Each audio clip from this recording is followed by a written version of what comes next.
Tortoise Capital market daily visualization for May 5th, 2026.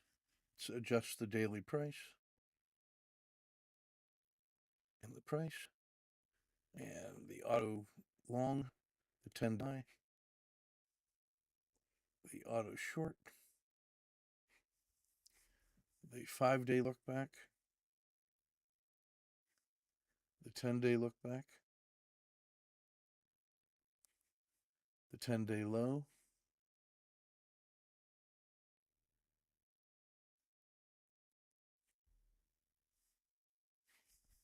the 5-day low, the PSAR stop for the RL10, the RL30 PSAR stop, the slope of the 30 SMA,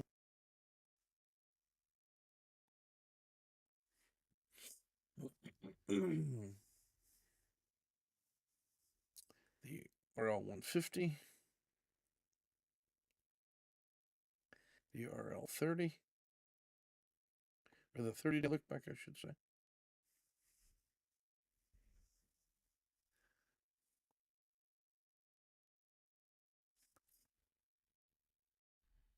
The 10-period regression line, 30-period regression line, 150-day regression line.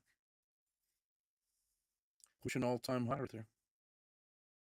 Hard to explain, except the tech leaders are leading the way. This is the RL60 has crossed 90, going steeply north. As long as that's above the 30 SMA, that's a positive sign.